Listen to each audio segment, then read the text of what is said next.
नमो अरिहन्ताणं नमो सिद्धाणं नमो आयरीयाणं नमो वज्रायाणं नमो लोये सव्यसाहूणं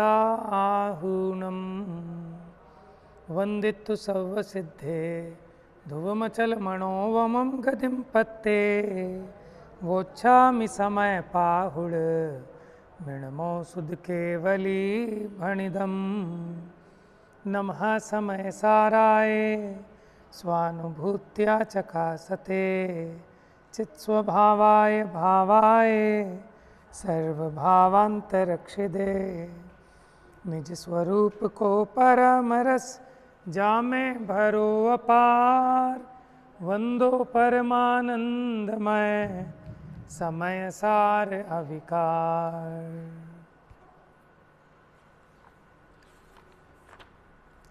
मोक्ष अधिकार। मोक्ष मोक्ष मुंच धातु से बना है। कौन सी धातु से? मुंच धातु से। और मुंच धातु का मतलब होता है छूटना, मुक्त होना। तो मोक्ष का मतलब है मुक्त होना। किससे मुक्त होना है भाई? जो जिससे बंधा है उससे मुक्त होना, ठीक है ना। जैसे अब मानो कोई बच्चा स्कूल से छूटता है या स्कूल की छुट्टियां पड़ गई तो उससे कहते हैं हो गई भाई, मुक्ति हो गई, कि हाँ जी मुक्ति हो गई। समझ में आया? अगर कोई जेल में बंद था और जेल से छूटा तो उसकी मुक्ति कहाँ से हुई? जेल से मुक्ति हो गई। समझ में आया? कहीं कोई फंस गया किसी चक्कर में, किसी काम में, तो उस काम से मुक्ति हो गई। मुक्ति का सीधा सा मतलब है छूटना। मुक्ति माने छूटना, ठीक है। और यहाँ इस प्रकरण में दुखों से छूटना, उसका नाम मुक्ति है। अब उसी को हम शास्त्रीय भाषा में कहते हैं कि बंध से छूटना, ठीक है। बंध माने कर्म बंध। और जीव को काहे का बंध है? कि जीव अपने अज्ञान से बंधा है। कल कोई कहानी सुनाई थी ऊंट की। ऊंट काहे से बंधा था? भ्रम से। क्वेश्चन दिया था कल एक गायक, बताओ बेटा क्वेश्चन क्या दिया था?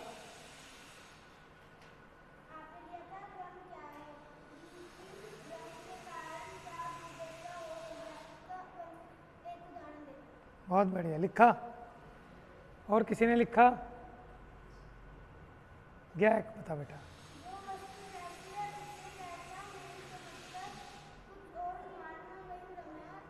एक मिनट, अभी एक प्रश्न का उत्तर आया, सबको ख्याल में आ गया? नहीं आया? आवाज नहीं आई। जो वस्तु जैसी है उसे वैसा ना मानकर अन्यथा मानना, इसका नाम है भ्रम। बहुत बढ़िया लिखा है इसने। क्या? कि जो वस्तु जैसी है उसे वैसा ना मानकर अन्य रूप मानना, अन्यथा मानना, इसका नाम भ्रम है। और अपनी शास्त्रीय भाषा में कहें तो मिथ्यात्व, वो भ्रम है ना। अच्छा, अब दूसरा हमने कहा था, इसका कोई उदाहरण दो भ्रम का।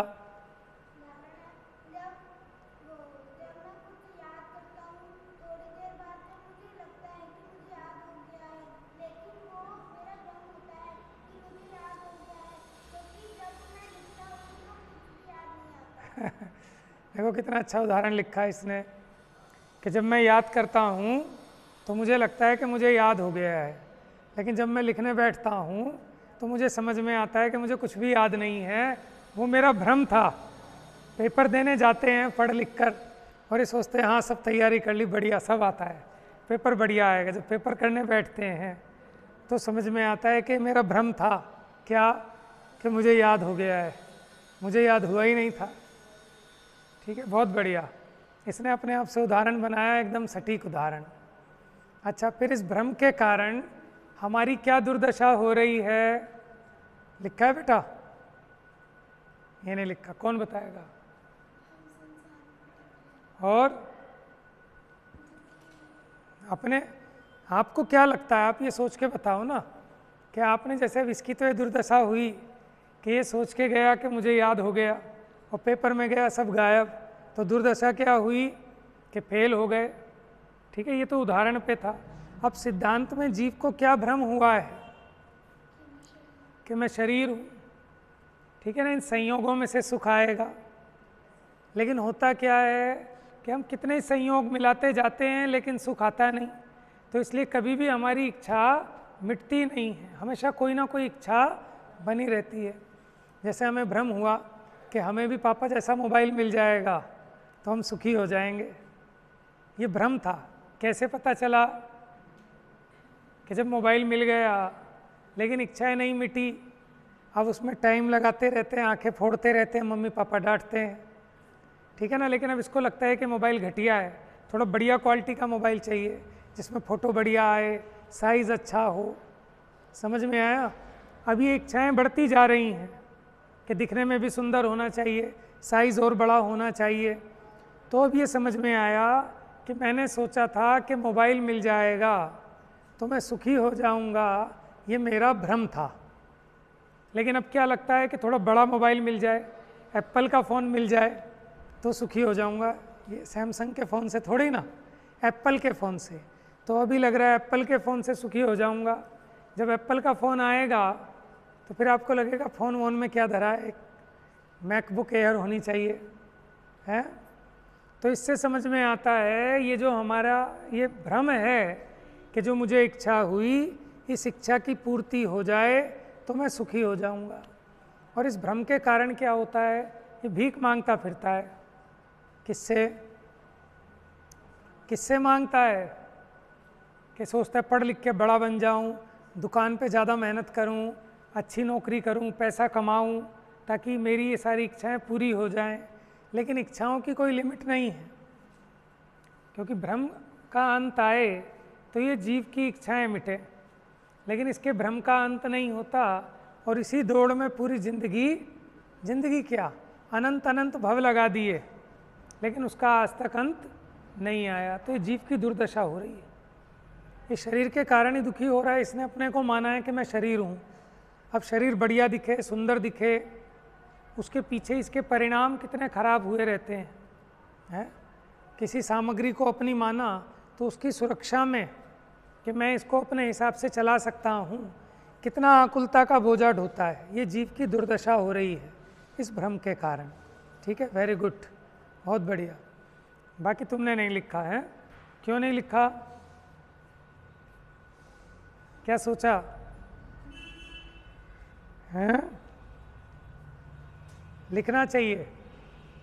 ठीक है, ये भी हमारा भ्रम है कि हम तो ऐसे ही बता देंगे बिना लिखे, तो नहीं हो पाता।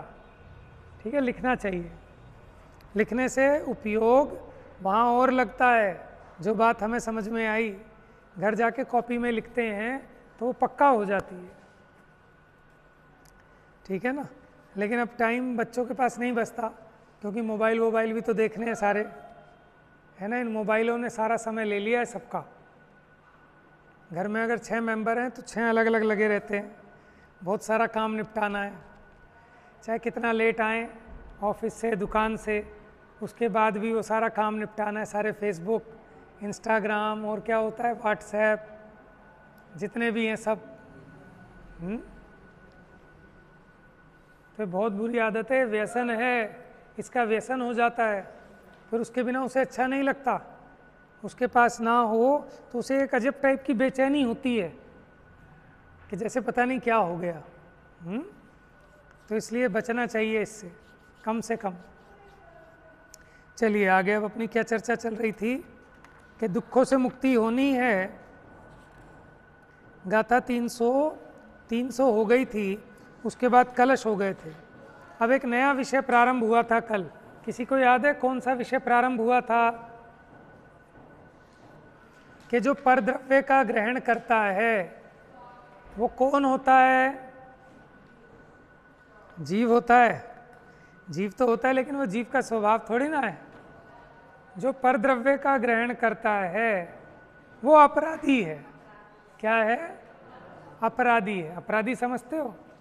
चोर है। तो अगर चोर है तो उसको क्या मिलेगा? इनाम मिलेगा या दंड मिलेगा? दंड मिलेगा। तो क्या दंड मिलता है अपराधी को? कि वो बंधन को प्राप्त होता है। काहे को प्राप्त होता है? बंधन को।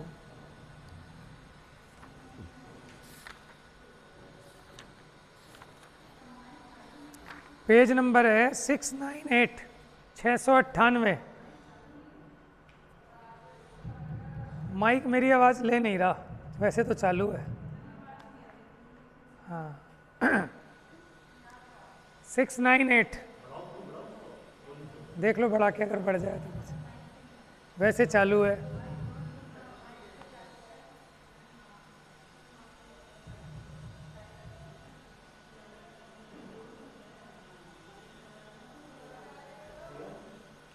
चली गई।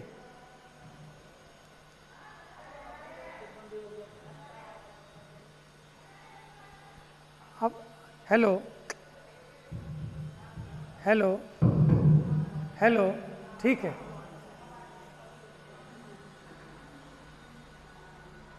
देखिए कलश नंबर 186 था। कलश पढ़ते हैं एक बार।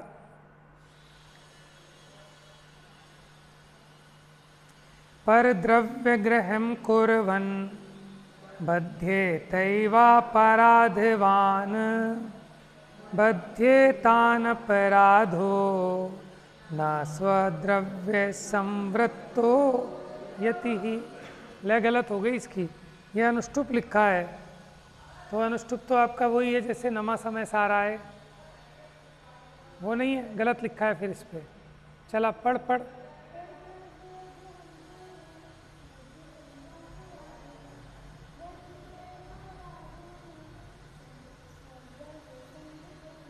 यानी इसके ऊपर जो अनुष्टुप लिखा है, अनुष्टुप है नहीं, अनुष्टुप है नहीं, कोई दूसरा छंद है। पर द्रव्यग्रहं कुर्वन्, बोल।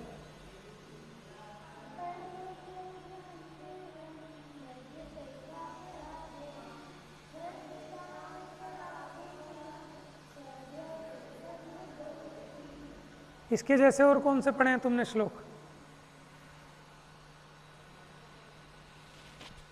योग, उसके योग सार के भी हैं क्या? ऐसे तो है,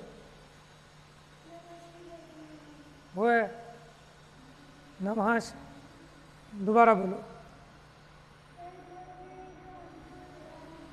बध्यते वापराधवान् बध्यते नापराधो न स्वद्रव्ये संवृतो यति।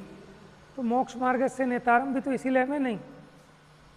मोक्ष मार्ग से नेतारम भेतारम कर्म भूभृताम ज्ञातारम विश्वतत्त्वानां वंदे तद्गुणलब्धये। पर द्रव्यग्रहं कुर्वन् बध्यते वापराधवान् बध्यते नापराधो न स्वद्रव्ये संवृतो यति। ठीक है, जो परद्रव्य को ग्रहण करता है। अच्छा बताओ, क्या कोई एक द्रव्य दूसरे द्रव्य को ग्रहण कर सकता है? कर सकता है क्या? नहीं कर सकता, लेकिन ऐसा मानता है, जानता है, माने अपने भ्रम से ग्रहण करता है।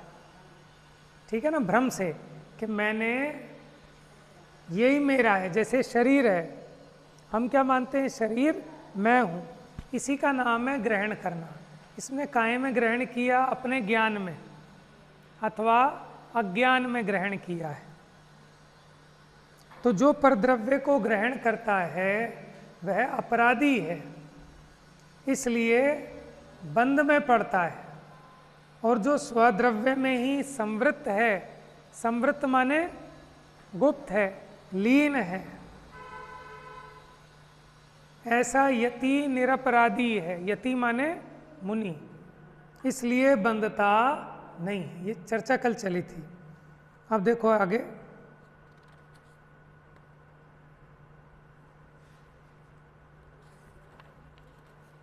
गाथा 301, 302, 303 ये उसकी भूमिका थी। अब जो विषय चलेगा, ये नवीन विषय प्रारंभ हुआ है, प्रतिक्रमण वाला।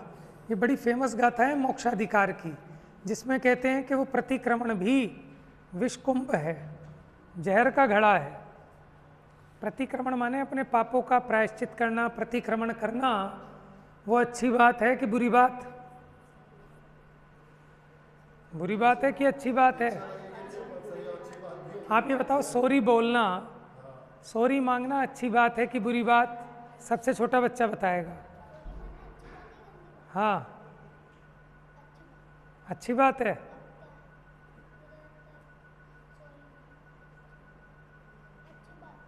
अच्छी बात है सॉरी मांगना। देखो भैया, आपने ऐसा काम क्यों किया कि सॉरी मांगनी पड़ रही है? ठीक है, कई बच्चों की आदत होती है, बहुत परेशान करते हैं और बार बार sorry sorry sorry sorry sorry sorry sorry sorry. समझ में आया? तो बहुत बुरी बात है। आपने ऐसा काम क्यों किया कि सॉरी मांगना पड़ रही है? तो सॉरी मांगना बुरी बात है, लेकिन किस अपेक्षा कह रहे हैं कि अपराध क्यों कर रहे हो? लेकिन अगर अपराध हो ही जाए और फिर भी सॉरी ना मांगे तो और भी बुरी बात। क्या? हो ही जाए और फिर भी उसको रियलाइज़ नहीं करे, माफ़ी नहीं मांगे, तो बहुत बुरी बात। हाँ, समझ में आया? तो प्रतिक्रमण भला है या अप्रतिक्रमण भला है? प्रतिक्रमण माने सॉरी फील करना और अप्रतिक्रमण माने सॉरी फील नहीं करना। हाँ, तो हमें कोई अपराध ही ना करें तो प्रतिक्रमण ना करना पड़े, तो वो अप्रतिक्रमण, वो तो है अमृत का घड़ा, वीतराग दशा में होगा। लेकिन अगर वीतराग रूप ना रहा जाए, समझ में आया, तो फिर अपने को जो दोष लगते हैं उन दोषों का प्रक्षालन करना, प्रायश्चित करना, सॉरी फील करना, फिर वो भी अमृत का घड़ा है। उसको जहर का घड़ा कह रहे हैं वीतराग भाव की अपेक्षा, क्योंकि ये शुभ भाव है। लेकिन अशुभ भाव की अपेक्षा इस शुभ भाव को भी अमृत कुंभ कहेंगे। तो वो अमृत कुंभ और विषकुंभ वाली चर्चा ये मोक्षाधिकार की गाथाओं में। तो ये तो गाथाएं तो बाद में चलेंगी, अभी ये 3 गाथाएं पढ़ते हैं, क्योंकि कल से ही हमको गोदा जी का और संजय जी का जेवर वालों का है ना, और कल सुबह भी है शायद प्रवचन। संजय जेवर जी का सुबह प्रवचन है और शाम को है ही पूरा लाभ। चलिए गाथा पढ़ते हैं। ये दृष्टांत दे रहे हैं। दृष्टांत माने क्या होता है? हाँ, माने जो दिखाए, जो देखते हैं आप, जिससे आप परिचित हैं उसको कहते हैं दृष्टांत, और जिससे आप परिचित नहीं हैं उस दृष्टांत के द्वारा उसको समझाया जाता है, वो कहलाता है दार्ष्टान्त। एक है दृष्टांत, दा के नीचे री लगती है, दूसरा है दार्ष्टान्त, उसमें टा के ऊपर री लगती है। हाँ, दार्ष्टान्त, दा श आधा षटकोण वाला, टा के ऊपर री लगेगी। ठीक है, दार्ष्टान्त। हाँ हाँ, तो उदाहरण तो उन्हीं चीज़ों का दिखा जाता है ना, कि जो आपको अनुभूत है, जिसके बारे में आप जानते हैं, उन्हीं के तो उदाहरण देते हैं। जैसे उदाहरण देंगे, जैसे लौकिक में कोई चोरी करे तो वो अपराधी होता है, उसको दंड मिलता है। तो ये दृष्टांत क्यों कह रहे हैं? क्योंकि आपका देखा हुआ है, तो देखे हुए का एग्जाम्पल बनाते हैं, और जो नहीं देखा है उसको उसके द्वारा दिखाते हैं। तो जो देखा हुआ है उसको दिखाना कहलाएगा दृष्टांत, और जिसको दिखाना है वो कहलाएगा दार्ष्टान्त, अथवा उदाहरण और सिद्धांत। थे आदि अवराहे जो कुवदिसो संकिदो भमदी, माँ बच्चे जमकेणवी चोरोत्ती जणमहि वियरंतो, जोण कुणदि अवराहे सो निसंको उजण वदे भमदी, णवितस् बज्जिदुम जे चिंता उपज्जदी कयाई, एवं ही सावराहो बज्झामि अहम तु संकिदो चेदा, जयपुण निरावराहो निसंको हम न बज्झामि। दे चोर्यादिक करे जो पुरुष वो शंकित फिरे को लोक में। चोर जान जु बांधे ले अपराध।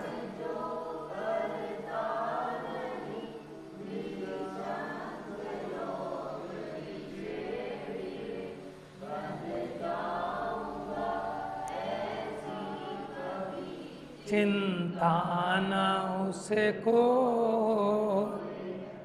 त्यों आत्मा अपराधी मैं बंधता हूँ यों ही सशंक अरु निरपराधी।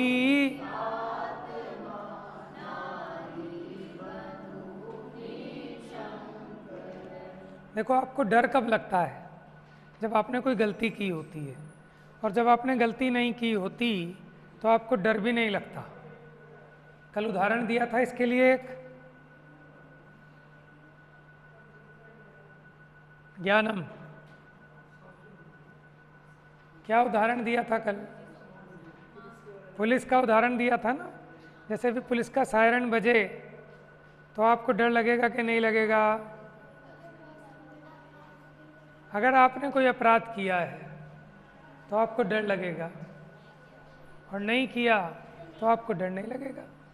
समझ में आया? अगर आपने चोरी की है कहीं, ठीक है ना, आपने ट्रैफिक रेड लाइट पार कर ली और पीछे से पुलिस का सायरन समझ में आया, तो आप ज़ोर से तेज़ भगाओगे अपनी गाड़ी। क्यों? आपको डर लग रहा है। क्यों? क्योंकि आपने गलती की है। और अगर आपने कोई गलती नहीं की, आपके पास लाइसेंस भी है, ठीक है ना, आपने कोई ट्रैफिक के नियमों का उल्लंघन भी नहीं किया, तो कितनी पुलिस आए आपको डर लगने वाला? ऐसे आपने मास्क नहीं लगाया और गाड़ी आ गई Gypsy, toy toy toy toy toy toy, तो आप डर जाओगे क्योंकि आपने अपराध किया, मास्क नहीं लगाया। और अगर आपने मास्क लगा रखा है तो आपको कोई डर लगने वाला नहीं है। इसीलिए तो जो ज्ञानी है वो कोई भी अन्याय का काम नहीं करता। समझ में है? शासन से विरुद्ध, नीति के विरुद्ध, लोकाचार के विरुद्ध कोई काम नहीं करता, क्योंकि अगर ऐसा काम करो तो भीतर में भय होता है। वो भय की आकुलता बहुत है। इसलिए पहले ही सब अपने रूल रेगुलेशन का पूरा बराबर पालन करना चाहिए ताकि आप निर्भय रहें। समझ में आया? अगर आप पूरा काम एक नंबर में करते हैं, कोई टैक्स की चोरी नहीं करते, ठीक है ना, सारा काम ठीक जेन्युइन तरीके से करते हैं, तो आपको डॉक्टरों के यहाँ नहीं जाना पड़ेगा। क्यों? आपका स्वास्थ्य ठीक रहेगा, आप भयभीत नहीं होंगे, आपकी खोपड़ी ऊटपटांग आकुलता को नहीं भोगेगी।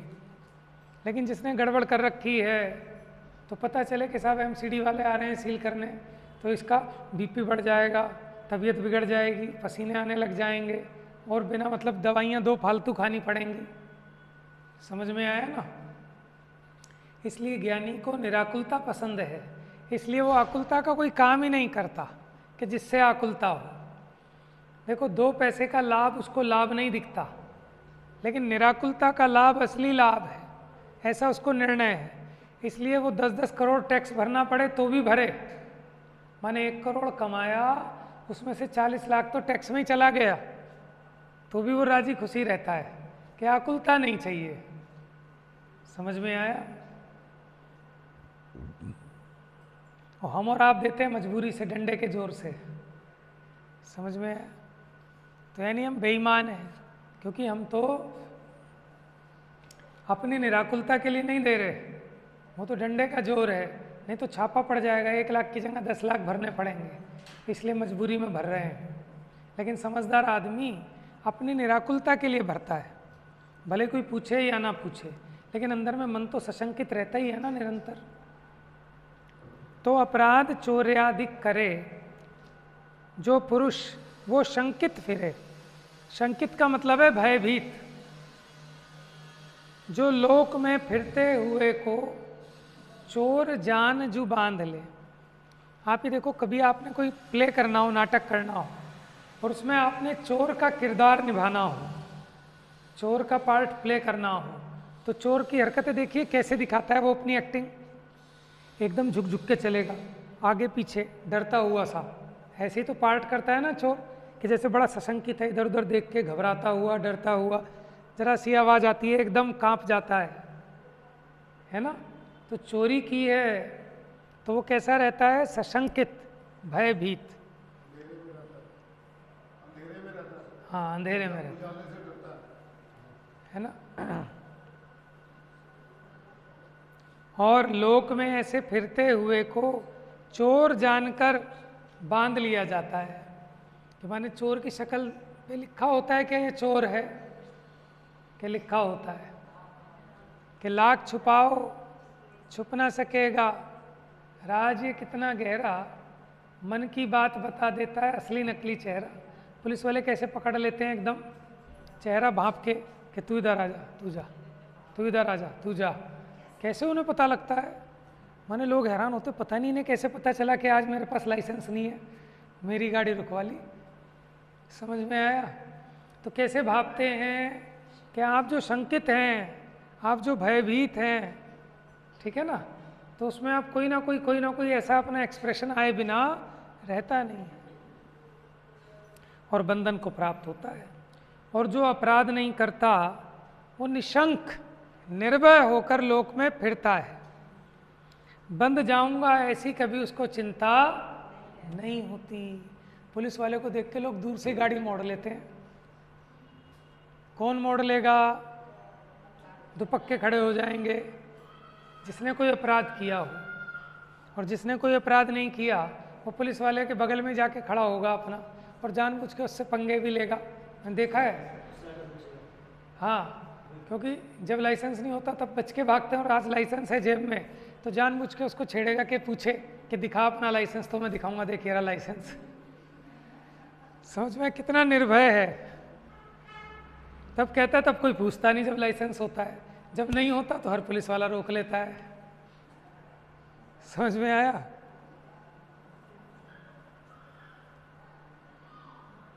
त्यों आत्मा अपराधी, उसी प्रकार जो आत्मा अपराधी है, अपराधी है माने जिसने परद्रव्य को अपना माना है। मैं बंधता हूँ यो ही निशंक है, सशंक है, वो भी निरंतर भयभीत रहता है। कौन? अपराधी, अज्ञानी। और निरपराधी आत्मा कि मैं बंध नहीं सकता, इसलिए वो निर्भय रहता है। आप ही देखो, मरते समय भी जिसने अपनी ज़िंदगी में बुरे काम किए ना, तो उसका मरण गारंटी से बिगड़ता है, क्योंकि उसको पता है कि मैं बहुत बड़ा अपराधी हूँ, मर के कहाँ जाऊँगा। लोग ही कहते हैं नरक में भी जगह नहीं मिलेगी, और इसे खुद को भी समझ में आता है कि हाँ सही में मैंने जो काम किए हैं मेरे को तो नरक में भी घुसने नहीं देंगे। कहेंगे इसको मत भेजो यहाँ और गंदगी फैला देगा। तो उसके परिणाम कितने बेचैन होते हैं मरते समय, भगवान जाने कहाँ जाके पड़ूंगा। और जिसने अपने जीवन में अच्छा काम किया, ठीक है ना, लोगों को दया से परोपकार किया, अरहंतों की भक्ति की, अपने जन्म को सफल किया, वो भयभीत नहीं होता, क्योंकि उसको पता है कि ये छूटेगा तो इससे बढ़िया ही मिलेगा। समझ में आया? देखिए अर्थ नीचे, गाथार्थ। जो पुरुष चोरी आदि के अपराध करता है, अपने में से कोई करता है क्या? नहीं करते। लेकिन ये तो फिर हमें समझा रहे हैं। हमें क्यों समझा रहे हैं? फिर हम भी करते हैं, छोटी छोटी और मोटी मोटी।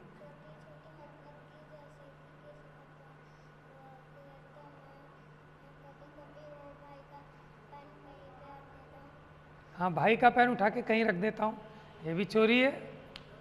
ठीक है ना, खाली उसको ले लेना चोरी नहीं है, उसकी कोई चीज़ किसी दूसरे की कहीं उठाकर कहीं रख देना, किसी और को दे देना, ये भी सब परद्रव्य का ग्रहण है, ये सब चोरी है। लेकिन यहाँ कौन सी चोरी की बात चल रही है कि जो अपना नहीं है उस पर तुमने ज़बरदस्ती कब्जा जमा लिया, अपना मान रहे हो।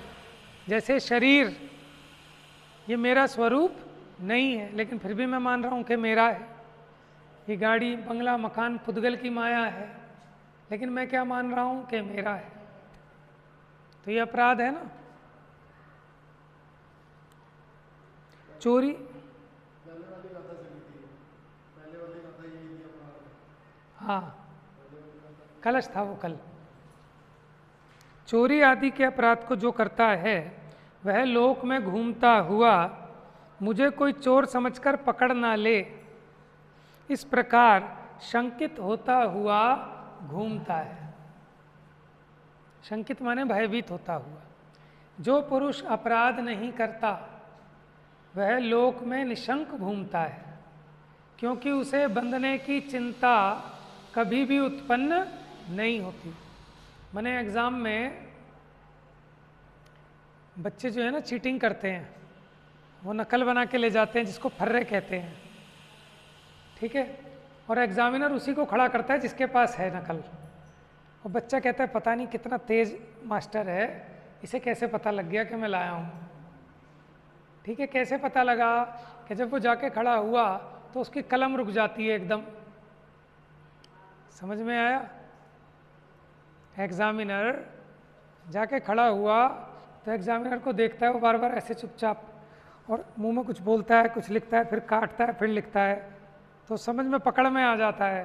थोड़ा थोड़ा पसीना आने लगता है उसको, समझ में उसके हाव भाव से पता लग जाता है कि भयभीत है। तो कहते बेटा खड़ा हो जा, बाहर आ जा, अब चेकिंग करा। और जब चेकिंग कराई जाती है तो मिलता है उसके ऊपर कि नकल लेके आया है।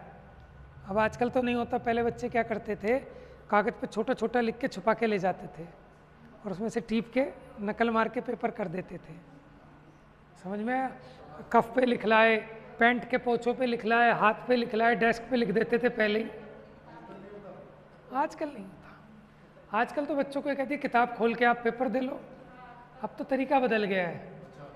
अब तो जो बड़े बड़े एग्ज़ाम होते हैं वो भी ओपन बुक एग्ज़ाम होते हैं कि आप किताब खोल सकते हो, क्योंकि आपको कंसेप्ट पे जोर है। अब पुरानी वाली पढ़ाई में क्या होता था कि रेक्टाफिकेशन पे, अब रेक्टाफिकेशन नहीं चाहिए है। सीए में भी देखो एक पेपर ओपन होता है, बुक पूरी यूज़ कर सकते हो। हाँ, फिर भी उत्तर वही। वो तो चीटिंग चलती है। ये जो नौकरी वोकरी के एग्ज़ाम होते हैं ना, इनमें कई बार हमारी ड्यूटी लगती है तो कई लोग ना ब्लूटूथ डिवाइस कोई बहुत छोटी सी फंसा के लाते हैं कान के अंदर और पेपर का क्वेश्चन पढ़ के बता देते हैं। वहाँ से बंदा सॉल्व कर करके उसको बताता रहता है, वो कान में सुन सुन के करते रहते हैं। समझ में? इस तरह की चीटिंग तो चलती है बड़े लेवल पे, लेकिन स्कूल में नहीं चलती है। हाँ, बहुत सारे ऐसे केस हुए हैं, चीटिंग फ्रॉड करते हैं, वो ज़्यादातर नौकरी वोकरी के एग्ज़ाम में। बाकी ऐसे आजकल स्कूलों में नहीं होती। हमारे टाइम में तो स्कूलों में भी बहुत करते थे बच्चे पेपर के टाइम। हाँ, पूरे पेपर ट्यूशन वाले मास्टर बता देते थे। हाँ, एक साल तो बहुत हुए थे। चलिए, तो कहने का मतलब क्या है कि जिसने अपराध किया है वो डरेगा, जिसने अपराध नहीं किया वो नहीं डरेगा।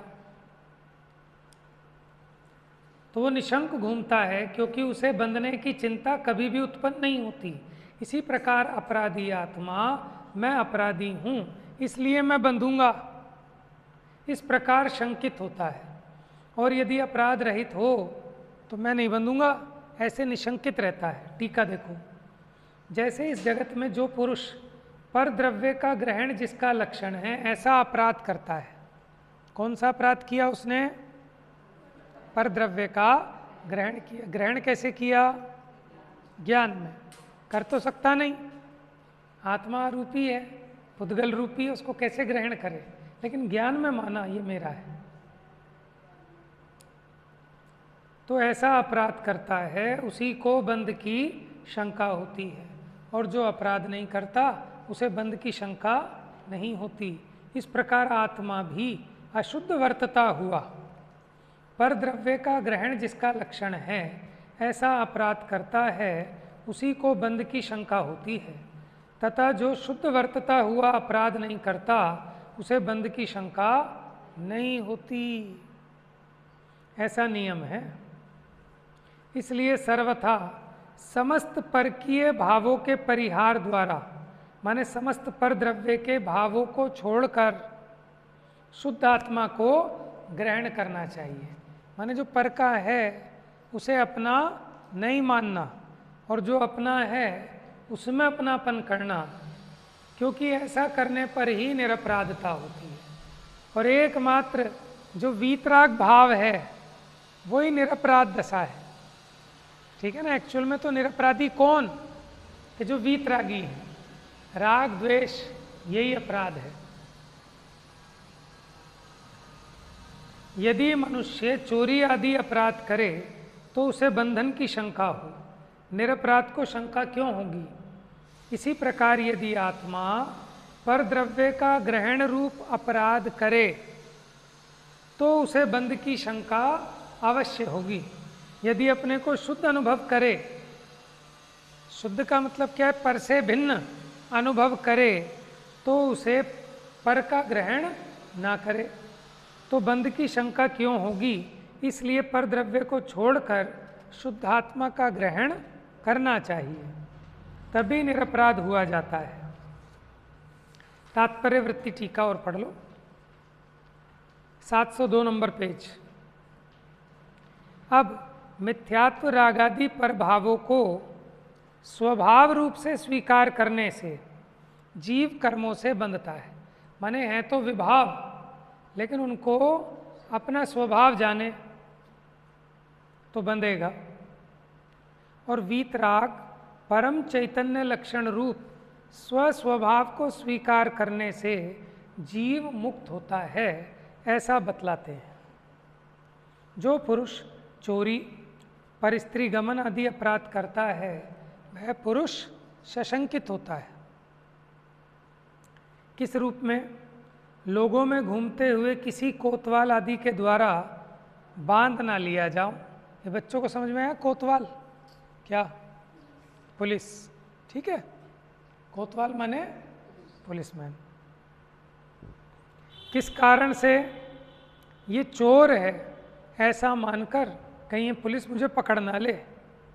ठीक है, ये तो अन्वय दृष्टांत हुआ। दृष्टांत भी दो तरह के, अन्वय और एक होते हैं व्यतिरेक, कि ऐसा होने पर ऐसा होना, इसका नाम है अन्वय।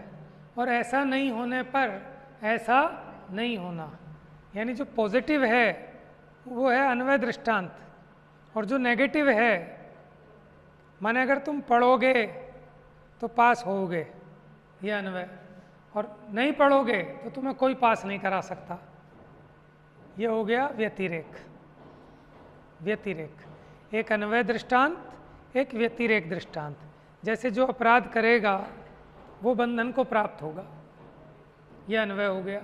अब जो अपराध नहीं करेगा वो बंधन को प्राप्त नहीं होगा, ये व्यतिरेक दृष्टांत। जो चोरी, पर स्त्री गमन आदि अपराध नहीं करता है वह नगर में, लोक में निशंक रूप से भ्रमण करता है, उसके कदाचित भी चिंता उत्पन्न नहीं होती, चूंकि वह निरपराध है। इस कारण से किसी रूप में उसे चिंता उत्पन्न नहीं होती है। किस रूप से चिंता उत्पन्न नहीं होती? मैं चोर हूँ ऐसा मानकर किसी भी के द्वारा मैं बांधा नहीं जा सकता। ठीक है, ये तो हो गए उदाहरण। अब देखो दृष्टांत। जो जीव रागादि पर द्रव्य का ग्रहण या स्वीकार करता है, माने उस राग को, क्रोध को अपना स्वरूप मान लेता है। मेरा स्वरूप क्या है कि क्रोध को भी जानूं, राग को भी जानूं, ये मेरा स्वरूप है। लेकिन अपने उस स्वभाव को तो जानता नहीं, और गुस्सा आया उसी को अपना स्वभाव माने बैठता है कि मैं तो ऐसा ही हूँ। वह स्वस्वभाव से च्युत होकर अपराधी होता है। अपराधी शंकित होता है, शंकित माने भयभीत होता है कि मैं ज्ञानावरणादि कर्मों से बांध लिया जाऊंगा। इसलिए वो कर्म बंध से भयभीत प्रायश्चित, प्रतिक्रमण रूप दंड देता है। समझ में? वो क्या करता है फिर? प्रायश्चित करता है। क्यों? क्योंकि उसको लग रहा है कि मैं कर्मों से बंध जाऊंगा। किंतु जो निरपराधी होता है वह दृष्ट माने देखे हुए, श्रुत माने सुने हुए, और अनुभूत होगा तीसरा, अनुभूत माने अनुभव में आए हुए, भोगों की आकांक्षा रूप निदान, भोगों की इच्छा रूप निदान। निदान किसे कहते हैं कि काश मेरे ऐसा हो जाए, जिसको हम कहते हैं विश, ये निदान है सब। समझ में आया? कि निदान नाम का अर्थ ध्यान है कि मैं ऐसा कर रहा हूँ, मेरे ऐसा करने से ऐसा हो जाए, ऐसा हो जाए, ऐसा हो जाए, ये सब निदान है। शल्य है, माया, मिथ्या और निदान, ये तीन शल्य हैं। शल्य माने कांटा, चुभता है, आकुलता पैदा करता है, इसलिए कभी डिज़ायर नहीं करनी चाहिए, इच्छाएं नहीं करनी चाहिए, इच्छाओं से मुक्त होना चाहिए। जो इच्छा से मुक्त हो गया वो सुखी है, उसे कोई दुखी नहीं कर सकता। और जिसकी इच्छा है उसको कितने ही अपने हिसाब से मिल जाए, लेकिन उसे कोई सुखी नहीं कर सकता। बराबर, इच्छा इज इक्वल टू दुख, ठीक है। और इच्छा का अभाव माने आकुलता का अभाव, वो सुख। हर चीज में सोचना। किंतु जो निरपराधी होता है वह दृष्ट, श्रुत, अनुभूत, भोग आकांक्षा रूप, निदान बंध रूप समस्त विभाव परिणामों से रहित होकर निशंक होता है। कौन? कि जो निरपराधी है, उसने देखे हों, अनुभव में आए हों, सुने हों, ऐसे भोगों के निदान रूप विभाव परिणामों से रहित रहता है, इसलिए वो निशंक होता है। किस रूप में? रागादि अपराध रहित होने के कारण मैं किसी के द्वारा भी नहीं बंधूंगा। जब मैंने राग किया ही नहीं, मैंने अपराध किया ही नहीं, तो मुझे दंड क्यों होगा? इसलिए मैं प्रायश्चित क्यों करूं? इसलिए वह प्रतिक्रमण आदि, दृष्ट माने कौन बताएगा? दृष्ट माने देखे हुए, श्रुत माने सुने हुए, अनुभूत माने अनुभव किए हुए।